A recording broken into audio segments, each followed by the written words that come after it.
Today on Holota Built, we are going to change the axles on this 94 Honda Civic EX.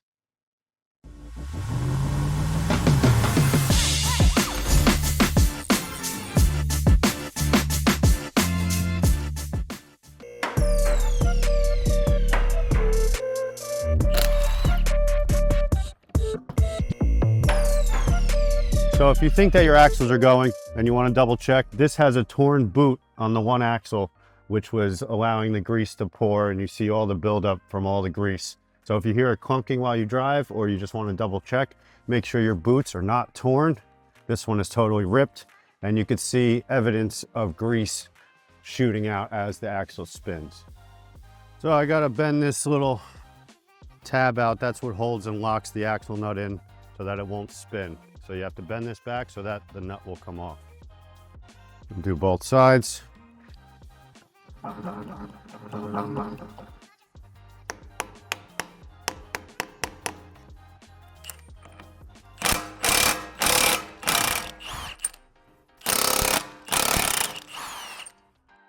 going to take calipers off so that they're out of my way. So that's 17 millimeter.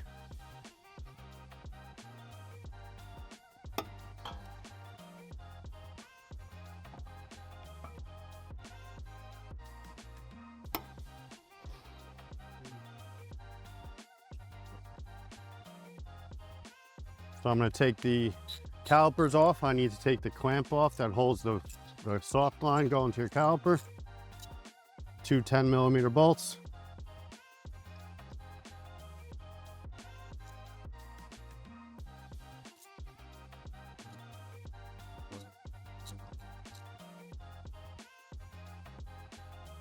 And you should never let your caliper hang by itself. So use a little bracket, pop your caliper off, and then you want to hook it and hook it on something so it's out of the way. Then take your rotor off.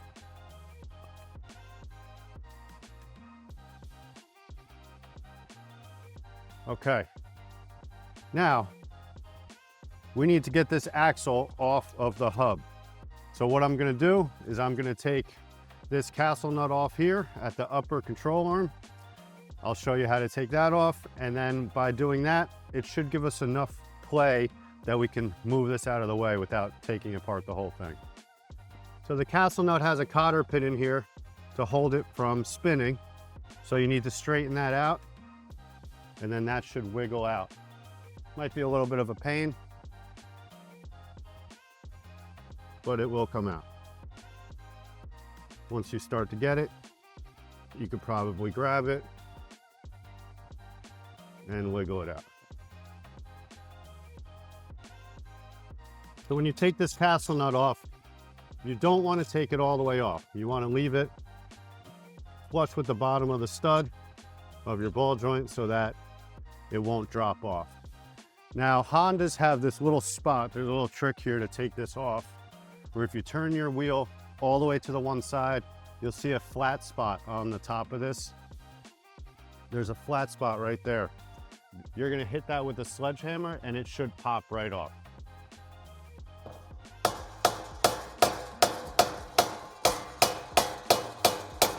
There you go. Ball joint popped perfectly. Now you can finish taking this castle nut off.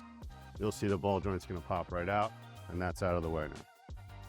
So we need a 17 millimeter and a 17 wrench.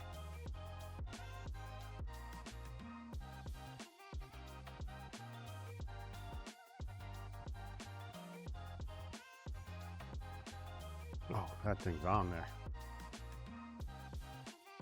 It's the beauty of working on old stuff.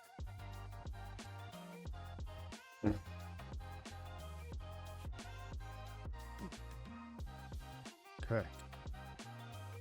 I just had it going the wrong way. You should always put the wrench on the bolt side and try and spin the nut side. Much easier than trying to spin the whole bolt.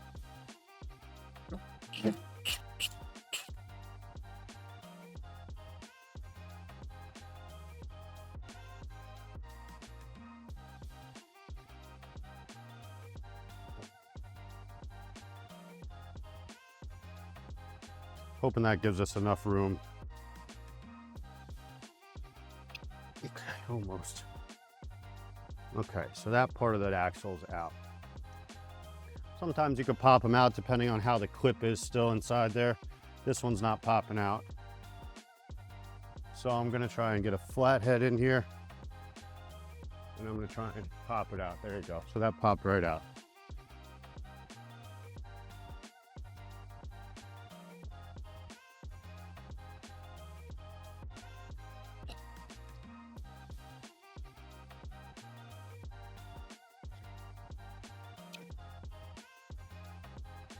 You can see the mess that this axle has caused. Tons of grease everywhere. It's all over my sweatshirt. That, by the way, Defined Lifestyle. John, what up? Always rocking your gear.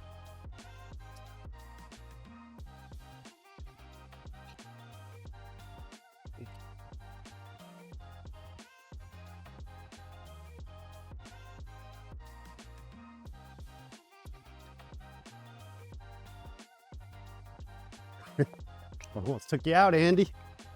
Hammer, man. All right. And that's our old destroyed axle. You can see the freshie right next to it. All the seals, the clips are still good. This one you can see was torn right there, so all the grease was pouring out. This one was pouring out anyway, probably from inside here. The clip must have just went bad. You also want to make sure that your clips come off. Make sure that this clip came off with the axle. If that didn't come off, you might be in a little bit of trouble. Okay, this one came with a fresh axle nut, so we didn't have to worry about our old one.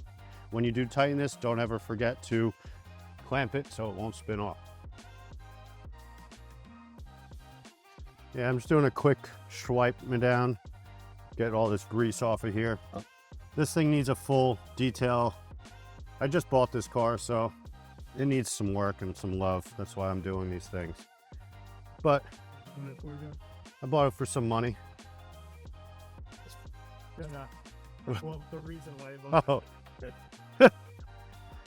So I got this for my daily driver because, I mean, you can't beat a Honda Civic, especially an EG Coupe from the 90s.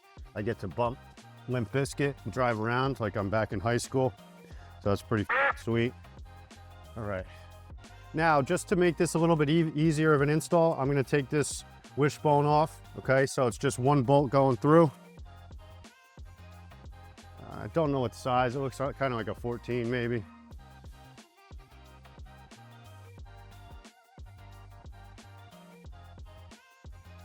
Let's try a 14.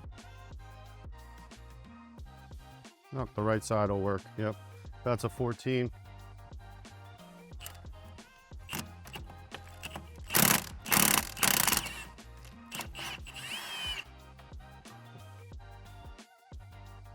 Okay, this is now out of the way.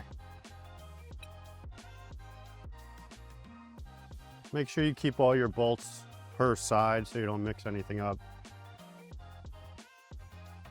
I'm gonna move this out of the way. Okay, so now we got a clear shot right in.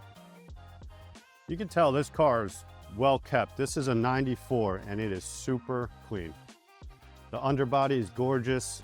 I just drove it home a couple hours in the rain, so that's what all this mud is. But other than that, this thing is beautiful for a 94. Okay, we're going to take our axle. Okay, you are going to slide it in. This is the trans side. You can see the clip that I was talking about. This is our side with the axle nut. So you're going to take your nut off, take that off, and you're going to slide this in.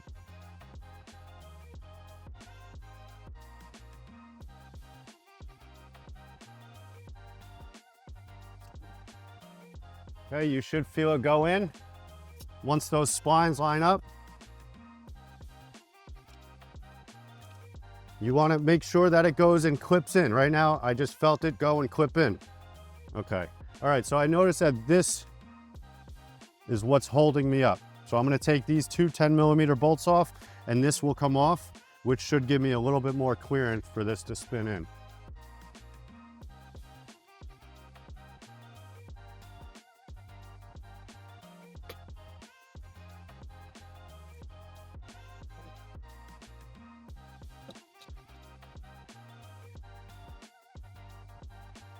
This is probably not how you're supposed to do this.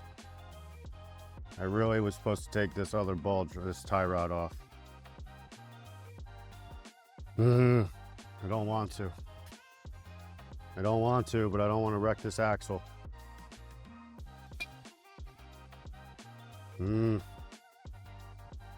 Okay, so I'm going to. Sucks, but I have to. So I'm going to put this back on to here just to hold it.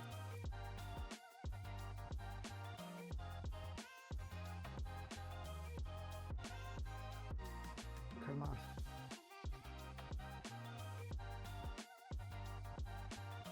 I need to take the tie rod off.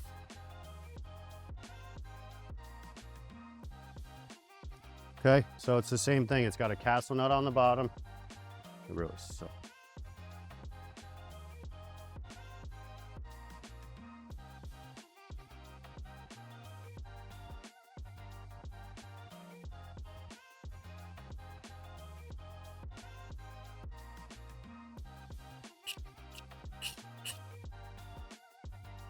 Keep that on there a little bit. Another tool down. Okay, and this should be the same thing.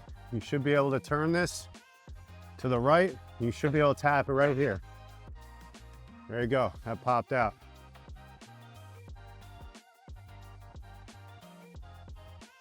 Okay, now that's out. You can see how shot that is.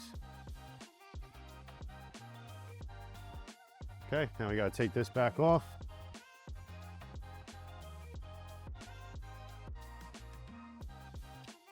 And you'll see we got way more room now, I think.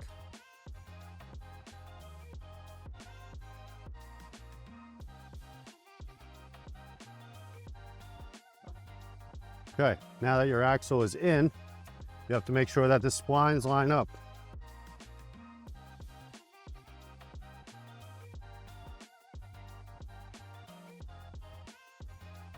When they line up, ooh, dog, you saw that rust? Okay, that's lined up and that's in. So now we need to start putting this thing back together. We got the axle in, it clipped in. We have it pulled through this side.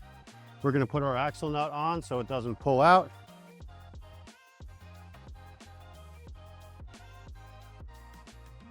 Okay, so that's it, you're good to go. You can drive home now.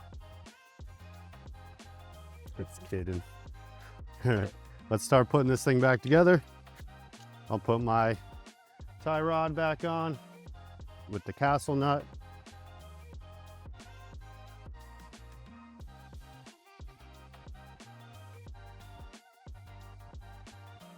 Okay, I'll put the other castle nut on for the upper ball joint.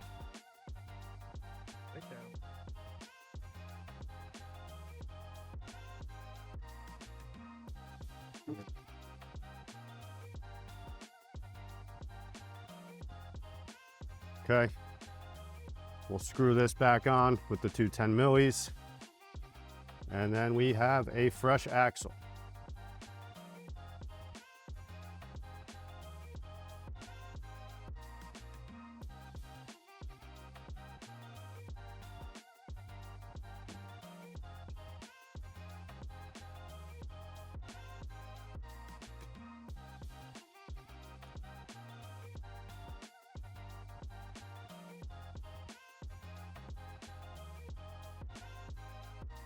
All right, just tighten these clamps up.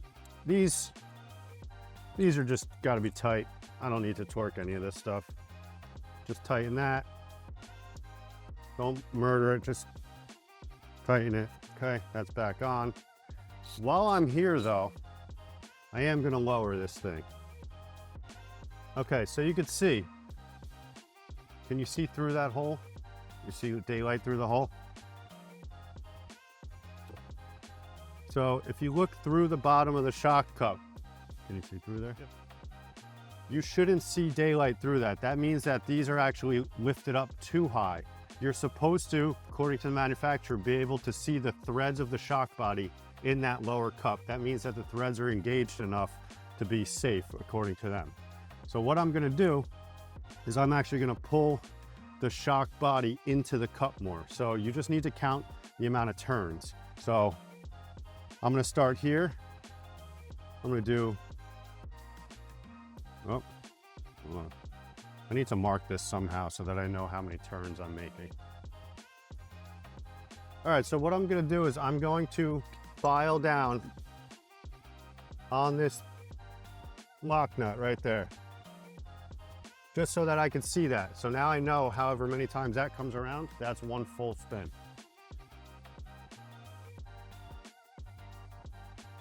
Oh, that is super tight. So that might not work. Let's think about this now.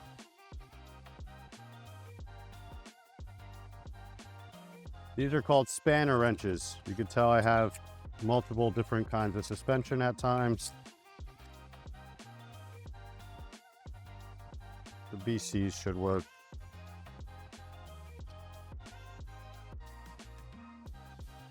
So these hook into those notches, and then this will hook also and allow you to spin that by holding that shock body.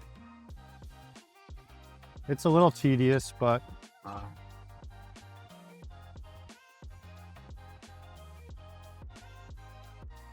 it does go.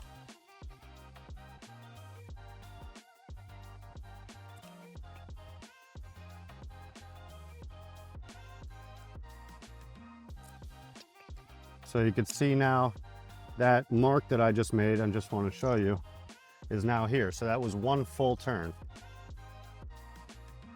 Okay, there's 2 full turns, 3 full turns,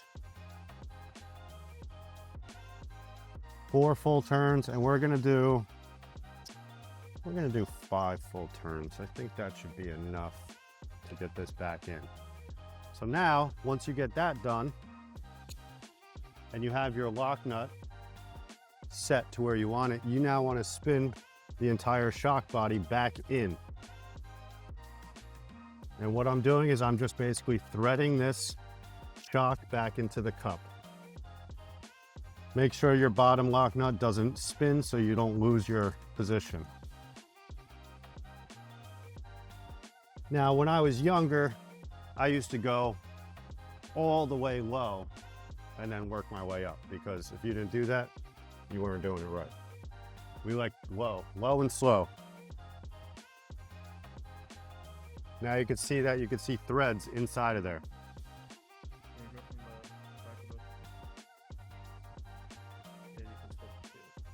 So there's no more opening now through. You can now see the thread. So that was 5 full turns. So once you do that, and once you get it set, you then want to crank this down in.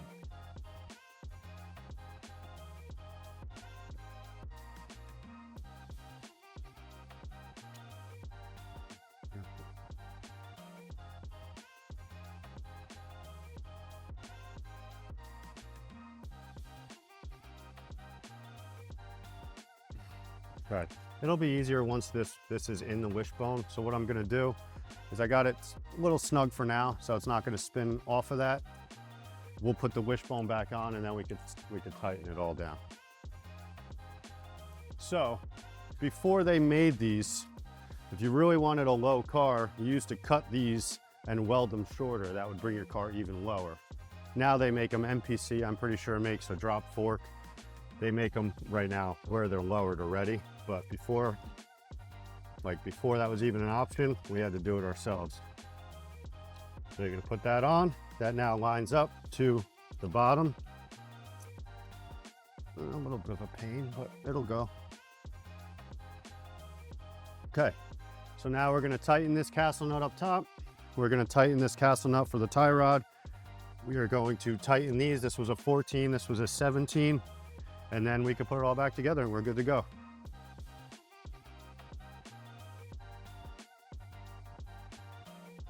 So we did 5 full turns, so you can't forget that, 5 full turns.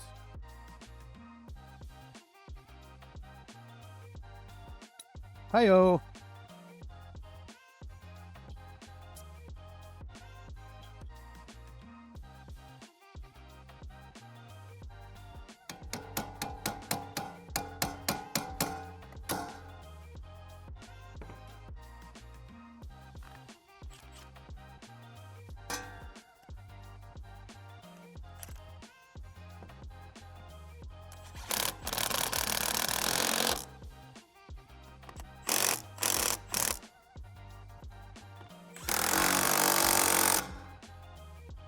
This is tight.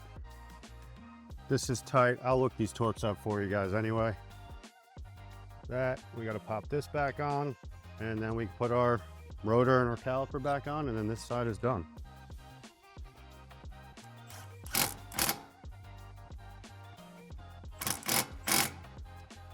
So if you guys know Hondas, this is a super clean Honda. There's barely minimal rust in here. I've worked on some, I've had some that were absolutely hard to work on. This is super clean. All right, so I just got the torque specs for the upper and lower ball joints. The upper is 29 to 35 foot-pounds according to chat, and the lower is 36 to 43. So I like to just find a happy median there. So 29 to 35, I'll do like 32, give or take, and 36 to 43, I'll do 40.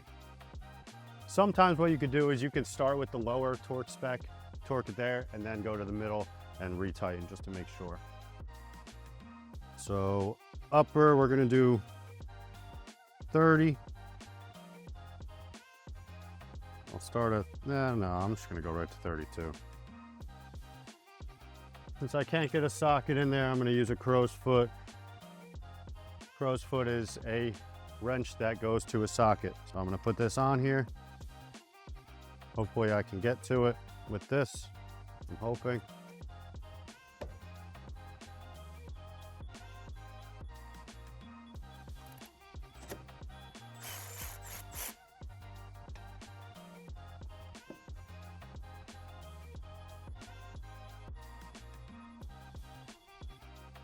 Okay, so we torqued that one to 31.9.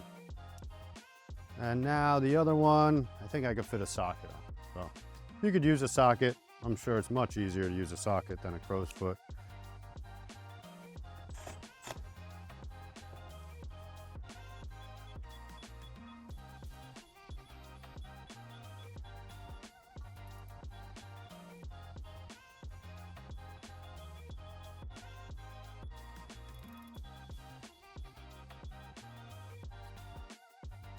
Okay, 39.9. So those are torqued. And that's that. Okay, what else do we need to tighten? We got, let's search the axle nut. 134 foot-pounds. Okay, so let me just double check that, make sure we're tight on the shock. Yep, that's tight. And then I'll check the 17 nut. Yeah, that's tight. Okay, so that's tight, that's tight. Now don't forget to put your cotter pins back in once you're,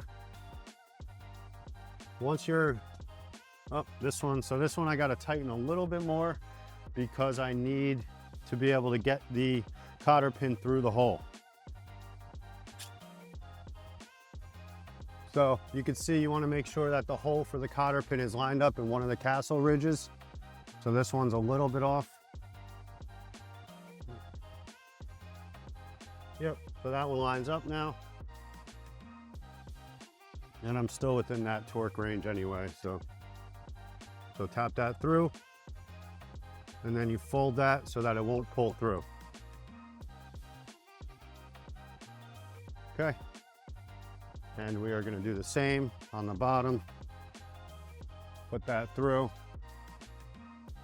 And just fold that one around. Okay. So we're tight there, tight there. That's tight, that's tight. Now we need to just tighten our axle nut. So it is 134 foot-pounds. I don't know if this one goes up that high, so I'm gonna use the bigger one.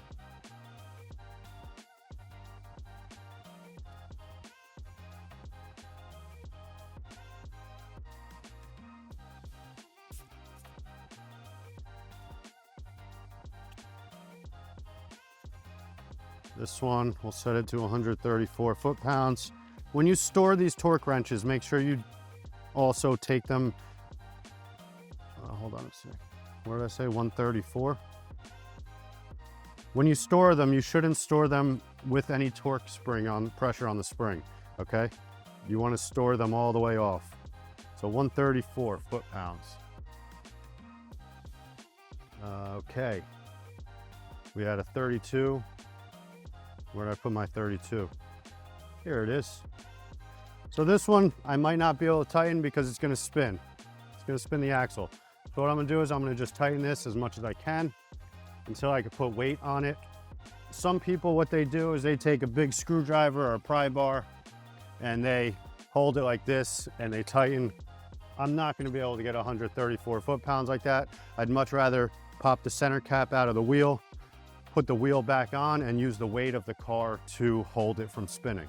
So for now, it's snugged at least.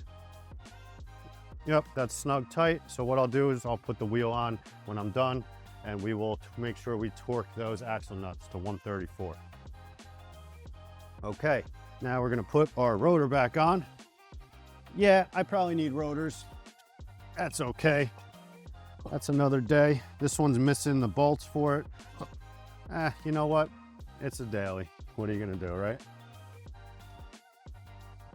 94 Honda Civic EX caliper to hub bolt torque spec.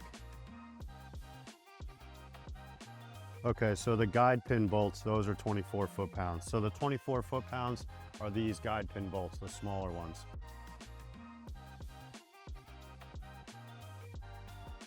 Okay.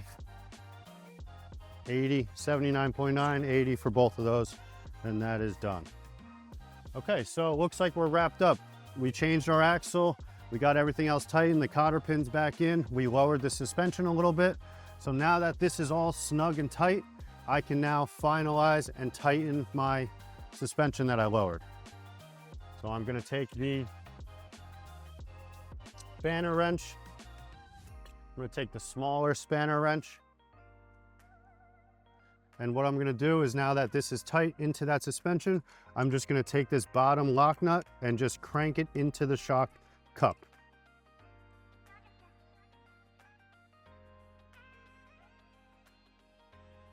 Okay, now that is tight and we are good to go. All right, now I'm gonna pop the tire on. I took the center cap out so that I could get to the axle nut once the car is lowered. We are going to put this on, tighten the lugs, torque them down. Once it's lowered, we'll tighten the axle nut to spec, and we are going to do the other side now.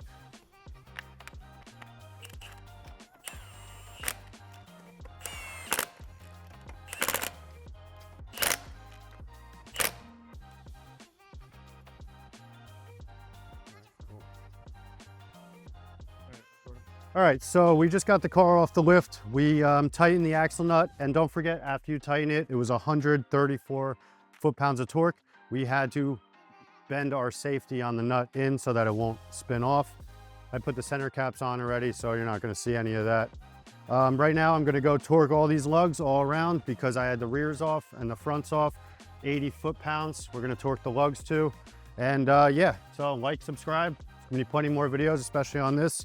The new Pi wagon, and yeah, we got a lot of stuff coming up, so stay tuned.